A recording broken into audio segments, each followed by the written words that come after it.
जी अस्सलाम वालेकुम students. Chemistry part 1 lecture number 8।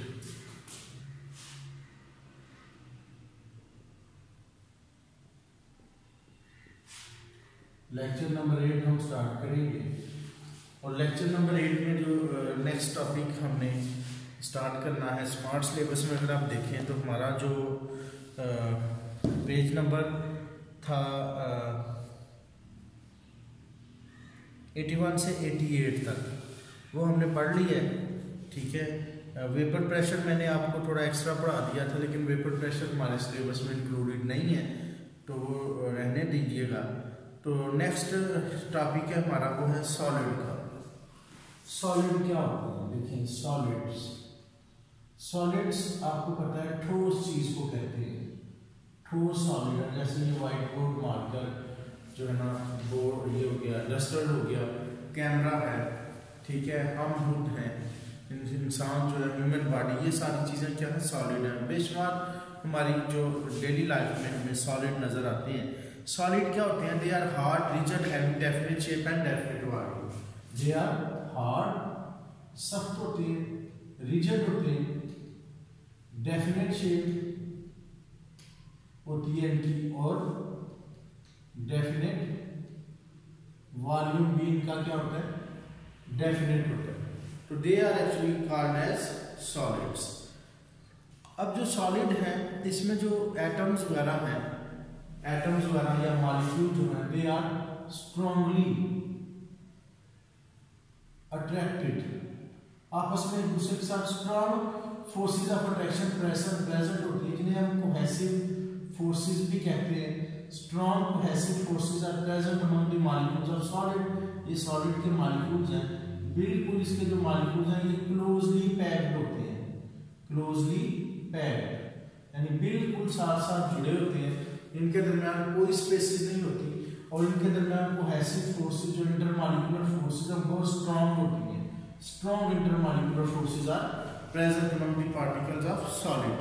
ठीक है, और इसके जो पार्टिकल्स हैं they have definite order, arrangement इसमें पाई जाती है।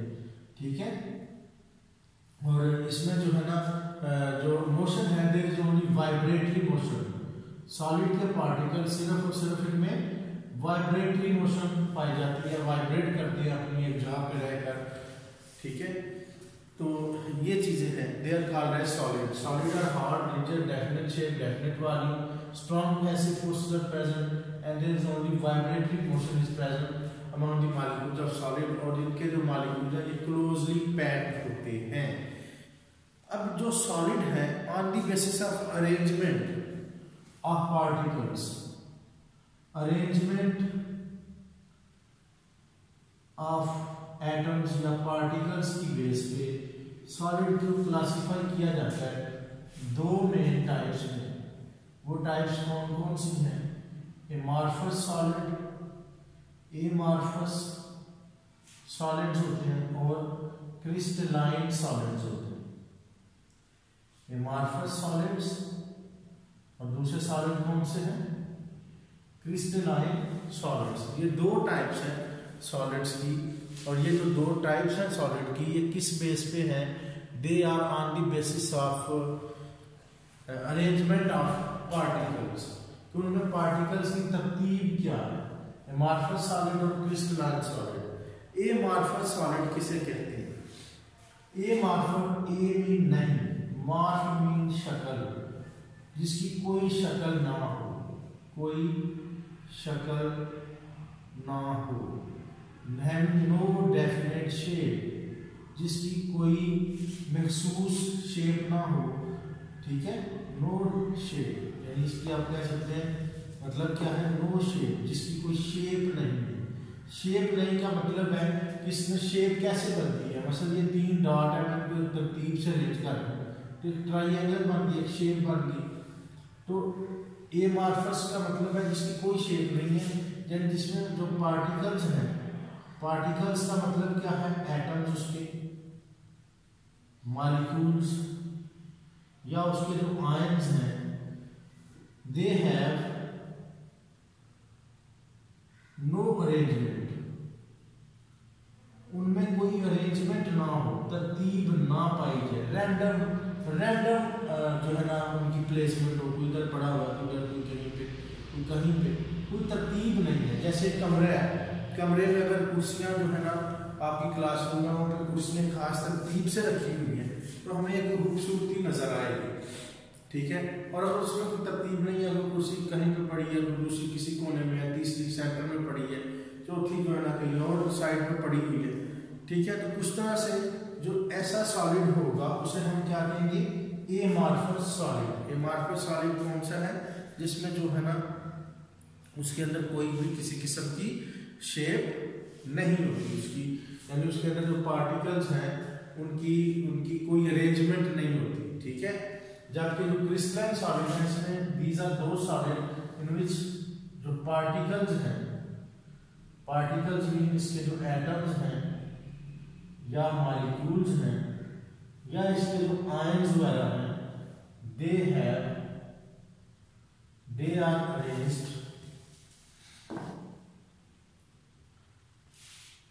Arranged in definite three-dimensional pattern, जिसमें जो मॉलिक्यूल्स वगैरह हैं या एटम्स वगैरह हैं या आयन जो हैं वो एक खास तरतीब से definite geometrical three dimensional pattern में अरेंज हुए होते हैं, यानी उनमें मॉलिक्यूल्स में खास तरतीब पाई जाती है, अरेंजमेंट पाई जाती है। उनको हम क्या कहते हैं, उनको हम क्रिस्टलाइन सॉलिड जो है ना कहते हैं, ठीक है। तो दो टाइप्स होगी इसकी, क्रिस्टलाइन और एमार्फस। क्रिस्टलाइन सॉलिड क्या है, those solids in which atom ions और molecule are arranged in definite three dimensional pattern, they are called crystalline solid. और एमार्फस सॉलिड क्या है, these are the substances whose constituent atoms, ions or molecules do not possess regular orderly arrangement, इनमें कोई खास orderly arrangement नहीं होती, उनको हम जो है ना एमार्फस कहते हैं। एमार्फस की एग्जांपल क्या है, glass, plastic, rubber, glue. Glass, plastic, rubber और ग्लू, ये जो है ना एमार्फस सॉलिड है। और क्रिस्टलाइन की क्या है, सोडियम क्लोराइड हो गया, डायमंड हो गया और different solid, these are the crystalline solids, ठीक है। अब इसमें क्या है कि जो एमार्फस सॉलिड होते हैं ना, एमार्फस असल ये एक एमार्फस सॉलिड है, इसमें होता क्या है कि हर जगह में कोई एटम्स के दरमियान एक खास तरतीब मौजूद होती है। मसलन ये एक पार्ट है, इसका कुछ हिस्सा ऐसा है जिसमें एटम वगैरह क्या है एक खास तरतीब से अरेंज होते हैं। तो एमार्फस सॉलिड का वो पार्ट जहाँ पे एटम में तरतीब पाई जा रही है, इसे हम कहते हैं क्रिस्टलाइट। क्रिस्टलाइट का नाम देते हैं। क्रिस्टलाइट क्या है, ये crystalline part of otherwise amorphous solid, यानी एमार्फस सॉलिड है ओवरऑल ये, लेकिन उसमें कुछ जगह ऐसी है जहां पे क्या है अरेंजमेंट है, मॉलिक्यूल्स की अंदर अरेंजमेंट पाई जा रही है, यानी वो हिस्सा क्रिस्टलाइन प्रॉपर्टीज रखता है और उसका नाम क्या होगा, क्रिस्टलाइट होगा, ठीक है। ये भी एक छोटी सी डेफिनेशन है, इसको याद रख लीजिएगा, ठीक है जी। तो नेक्स्ट जो है ना टॉपिक वो है हमारे पास प्रॉपर्टीज ऑफ क्रिस्टलाइन सॉलिड्स। अहम लॉन्ग क्वेश्चन में आ जाता है, ये जो क्रिस्टलाइन सॉलिड है इनकी हम प्रॉपर्टी स्टडी करने लगी है, कौन कौन सी प्रॉपर्टीज हैं इनकी वो हम देखते हैं।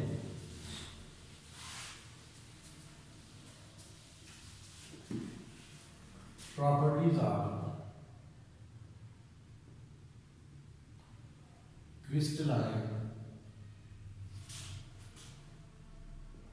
सॉलिड्स। क्रिस्टलाइन सॉलिड की प्रॉपर्टीज, पहली जो प्रॉपर्टी है वो है ज्योमेट्रिकल शेप। फर्स्ट प्रॉपर्टी है ज्योमेट्रिकल शेप। जो क्रिस्टलाइन सॉलिड होते हैं they have definite geometrical shape, उनकी क्या होती है एक खास डेफिनेट ज्योमेट्रिकल शेप होती है, डेफिनेट ज्योमेट्रिकल शेप होती है इसकी। और ये डेफिनेट ज्योमेट्रिकल शेप कैसे बनती है? This definite geometrical shape is found due to regular arrangement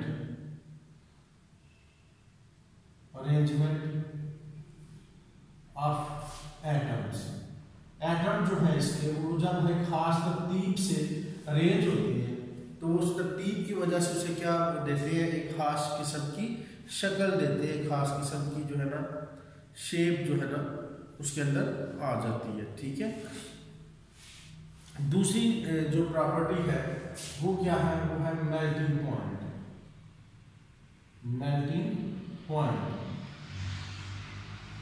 देखें, ये हम पढ़ रहे हैं क्रिस्टलाइन सॉलिड की प्रॉपर्टी, ये याद रखिएगा। These are the properties of crystalline solids. Second है भाई मेल्टिंग पॉइंट। जो मेल्टिंग पॉइंट है सॉलिड के, क्रिस्टलाइन सॉलिड के, they have sharp melting points. Sharp melting point होते हैं। शार्प का मतलब क्या है? Sharp mean fixed melting points है, यानी महसूस मेल्टिंग पॉइंट है। जैसे सोडियम क्लोराइड है तो ये इसका मेल्टिंग पॉइंट होता है 801 डिग्री सेल्सियस। तो नमक जहां भी लेंगे आप पाकिस्तान में इसको मेल्ट करते हैं, इसका मेल्टिंग पॉइंट ये होगा।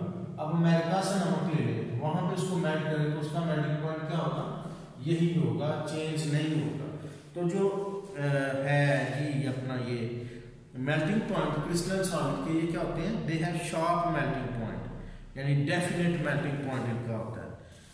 थर्ड प्रॉपर्टी है क्लीवेज प्लेन। थर्ड है क्लीवेज प्लेन। क्लीवेज का मतलब होता है तोड़ना। Cleavage means to break up, तोड़ना। देखिए प्लेन, क्लीवेज मीन तोड़ना, और प्लेन का मतलब है डायरेक्शन। जिस डायरेक्शन में किसी भी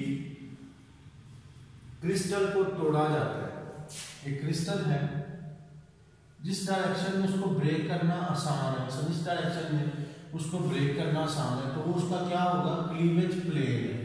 ठीक है, यानी वो डायरेक्शन होती है जिसमें किसी भी क्रिस्टल को आसानी से तोड़ा जा सकता है। उस डायरेक्शन को हम क्या कहते हैं?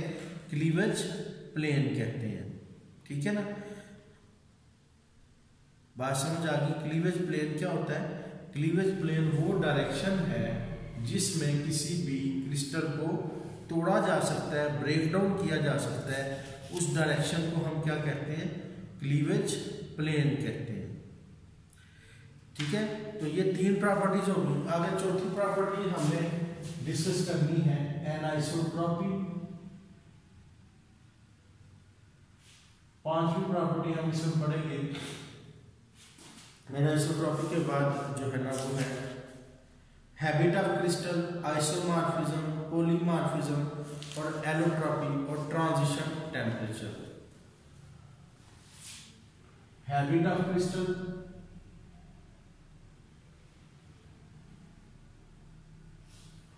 नंबर 6 है आइसोमॉर्फिज्म, पॉलीमॉर्फिज्म और नंबर 8 है एलोट्रॉपी और नंबर 9 है ट्रांजिशन टेम्परेचर। यहाँ पे एक और भी है जो हम डिस्कस करेंगे और वो है यहाँ पे करके ये 5 है सिमेट्री। ये 10 प्रॉपर्टीज बनती हैं, 6 है, 7, 8, 9 और 10। ये 10 प्रॉपर्टी है क्रिस्टलाइन सॉलिड की जो आपने पढ़नी है। इनकी डेफिनेशन और एग्जांपल्स हम देखेंगे। 3 आपने पढ़ ली है, ज्योमेट्रिकल शेप, दूसरी है मेल्टिंग पॉइंट, तीसरी है क्लीवेज प्लेन। ये जो क्वेश्चन है ये लॉन्ग क्वेश्चन में भी आ जाता होता है। लॉन्ग क्वेश्चन में आता है कि डेफिनेशंस आ जाती हैं और डिफरेंट, हाँ जी, लॉन्ग क्वेश्चन इस तरह से पूछ लेते हैं कि डिफाइन द फॉलोइंग, बस anisotropy, symmetry, habit of, 4 definition आपसे पूछ ली जाती है।